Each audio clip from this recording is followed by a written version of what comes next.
रात का अंधेरा गहरा गया था। हवा में एक अजीब सी ठंडक थी जो हड्डियों तक उतर रही थी। आलिया तेजी से सड़कों पर दौड़ रही थी। उसके पीछे राजा के सैनिकों की पचास गूंज रही थी। वह जानती थी कि अगर वह पकड़ी गई तो बख्शा नहीं जाएगा। आलिया को नहीं पता था कि उसकी गलती क्या है। वह एक साधारण लड़की थी जो अपने गांव में शांति से रहती थी, लेकिन कुछ दिन पहले राजा के मंत्री ने उस पर जादू टोना करने का आरोप लगाया। उन्होंने कहा कि आलिया की आंखों में शैतान की रोशनी है और वह कोई आम इंसान नहीं है। अब वह दौड़ रही थी, तेजी से कदम बढ़ाना, सांस अनियमित होना। आगे एक पुराना रास्ता था जो शहर के पुराने कब्रिस्तान की ओर जाता था। वह झिझका, लेकिन पीछे से घोड़ों की टापों की आवाज तेज होती जा रही थी और तब वह कब्रिस्तान में दाखिल हुई। कब्रिस्तान सदियों पुराना था। पेड़ों की शाखाएं सूखी थीं और उनकी छायाएं अजीब अजीब आकृतियां बना रही थीं। कब्रें पुरानी थीं, कुछ जमीन में धंसी हुई थीं, कुछ के शिलालेख गिरे हुए थे।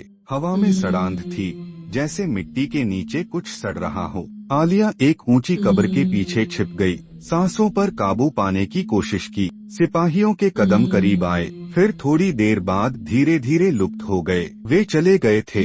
आलिया ने राहत की सांस ली, लेकिन जैसे ही उसने अपना सिर घुमाया, उसका दिल तेजी से धड़कने लगा। कोई कब्र के सामने खड़ा था। एक लंबी काली छाया बिना हिले डुले उसे घूर रही थी। आलिया का शरीर कांपने लगा। वह पीछे हटने लगी, लेकिन उसके पैरों तले जमीन खिसक गई और वह एक कब्र के पास गिर गई। आपने हमें जगाया। यह जमीन के नीचे से आ रही एक फुसफुसाहट की तरह थी। आलिया की आंखें डर से भर गईं। उसने जमीन की ओर ध्यान से देखा और फिर जो दृश्य उसने देखा वह चिल्ला उठा। जमीन के नीचे कुछ हलचल हो रही थी। कब्रें एक एक करके हिलने लगीं। तभी पहली समाधि का पत्थर गिरा और मिट्टी से एक सड़ा हुआ हाथ निकला। फिर दूसरी ओर, और तब मरे हुए लोग फिर से जीवित हो उठे।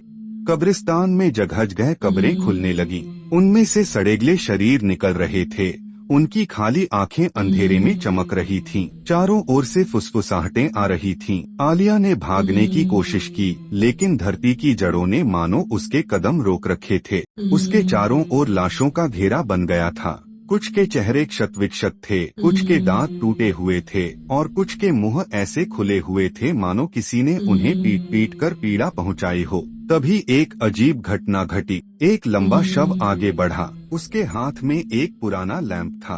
तुम्हें यहाँ नहीं होना चाहिए था, उसने कहा। उसकी आवाज ऐसी लग रही थी मानो धरती के भीतर से आ रही हो। आप जीवित हैं, लेकिन लंबे समय तक नहीं। आलिया की आंखें फैल गईं। मैंने कुछ नहीं किया, उसने कांपती आवाज में कहा, लेकिन आपने हमें जगा दिया है।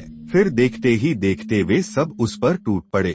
वह गहरी खाई में गिर गई, अंधेरे में, डर के समंदर में, और कब्रिस्तान में बस एक आखिरी चीख थी। फिर पूरी तरह सन्नाटा। अगली सुबह राजा के सैनिक आलिया की तलाश में कब्रिस्तान में आते हैं, लेकिन वहाँ कोई नहीं था। यह सिर्फ एक नई कब्र थी और उस पर लिखा था, यह वह झूठ बोल रही है जिसने मुर्दों को जगाने की गलती की थी। वह गहरी खाई में गिर गई। पहला भाग पढ़ने के बाद क्या आपको लगा कि कहानी खत्म हो गई? नहीं, ये तो बस शुरुआत थी। आलिया की चीखें कब्रिस्तान में खत्म हो चुकी थीं, लेकिन उसकी आत्मा अभी भी भटक रही थी। अब असली डरावनी रात शुरू होती है। एक जब आलिया अंधेरे में गिरी तो उसे लगा जैसे वह मर गई हो, लेकिन जैसे ही उसने अपनी आंखें खोली उसे एहसास हुआ कि वह अभी भी वहाँ थी, लेकिन कहाँ? उसके चारों ओर घोर अंधेरा था। उसके हाथों के नीचे गीली ठंडी मिट्टी थी। वह घबरा गया और ऊपर देखने की कोशिश की, लेकिन कुछ दिखाई नहीं दिया। वह कब्र के अंदर थी। वह चीखना चाहती थी, लेकिन उसका गला सूख गया था। उसने जमीन खोदने की कोशिश की, लेकिन जैसे जैसे वह आगे बढ़ी उसे एहसास हुआ कि वह अब शारीरिक रूप से जीवित नहीं है। वह मर चुकी थी। आखिर कैसे? यदि वह मर चुकी थी तो उसे सब कुछ इतना स्पष्ट क्यों था? अचानक कब्र की दीवारों से फुसफुसाहटें आने लगीं। आप यहाँ नहीं रुक सकते, यह आपकी मंजिल नहीं है, हमारे साथ आओ। फिर कुछ अजीब हुआ। कब्र के नीचे की जमीन खुलने लगी, मानो नीचे कोई और रास्ता हो। आलिया चीखना चाहती थी, लेकिन उसके होंठ होंठ सूखे हुए थे। अचानक कब्र की दीवारें दरकने लगी और वह नीचे खींची गई दूसरी दुनिया में, जहाँ कोई रोशनी नहीं थी, जहाँ हर जगह केवल छायाएं थीं। यह कब्रिस्तान के नीचे की दुनिया थी, जहाँ आत्माएं रहती थीं जो कभी वापस नहीं लौट सकती थीं। आलिया ने ऊपर देखने की कोशिश की, लेकिन ऊपर का कब्रिस्तान अब कहीं गायब हो गया था। वह एक सुनसान जगह पर खड़ी थी, जहाँ केवल बिना चेहरे वाले जीव जंतु घूम रहे थे। यहाँ वक्त का कोई वजूद नहीं था। यहाँ वो तमाम लोग थे जो कभी इस कब्रिस्तान में दफन हुए थे, मगर उनकी रूहों को सुकून नहीं मिला था। और फिर एक भयानक आवाज गूंजी, अब तुम भी हमारे साथ। आलिया ने इधर अलिफादेर देखा, मगर हर तरफ साए ही साए थे। कुछ धीरे धीरे सरगोशियां कर रहे थे, कुछ बस खड़े इसे घौर रहे थे। फिर एक साया इसके करीब आया। तुम जिंदा थी, मगर तुमने एक गलती की। आलिया ने कांपते हुए पूछा, कौन सी गलती? साया हल्का सीन, तुमने मौत को ललकारा। अचानक आलिया को याद आया, जब वो छूटी थी इसने कब्रिस्तान के करीब एक खेल खेला था। गांव की रवायत के मुताबिक अगर कोई रात के वक्त किसी पुरानी कब्र पर खड़ा होकर 3 बार कहे, मुझे मर्दों से डर नहीं लगता, तो वो मुर्दे हमेशा के लिए इसके पीछे लग जाते हैं। और आलिया ने ये जुमला कहा था। बचपन में की गई एक मामूली गलती आज इसके अंजाम का सबब बन रही थी। तभी एक भारी आवाज गूंजी, जीना है तो किसी और की जान लेनी पड़ेगी। आलिया की सांसें अटक गईं, किसी और की जिंदगी। छाया ने कहा, अगर तुम किसी को हमारे पास लाओगे तो तुम्हें रिहा कर दिया जाएगा। आलिया डर के मारे कांपने लगी। क्या उसे किसी अन्य निर्दोष व्यक्ति को इस पीड़ा में धकेलना चाहिए, या फिर हमेशा के लिए उसी अंधेरे में कैद रहेंगे? आलिया ने हाँ कहा और अचानक कब्र की जमीन फिर से हिलने लगी। पलक झपकते ही वह कब्रिस्तान में वापस आ गई थी, लेकिन इस बार वह पुनर्जीवित लोगों में से थी। अब उसके पास एक मिशन था, अब उसे किसी और को लाना था कब्रिस्तान की अंधेरी रात में हमेशा के लिए कैद होने के लिए। आलिया अब कोई आम इंसान नहीं रही। उसकी आंखें लाल हो गई थीं, उसकी त्वचा सफेद हो गई थी और उसकी आत्मा कब्रिस्तान के अभिशाप से बंधी हुई थी। वह गांव गया और एक कहानी फैलाई, यदि कोई बहादुर है तो उसे रात में कब्रिस्तान में जाना चाहिए और इन शब्दों को दोहराना चाहिए, मैं मनुष्यों से नहीं डरता। कुछ दिनों बाद 3 बहादुर युवकों ने चुनौती स्वीकार कर ली। आलिया कब्रिस्तान के गेट पर खड़ी हो गई और मुस्कुराकर बोली, स्वागत है, अब आपकी बारी है।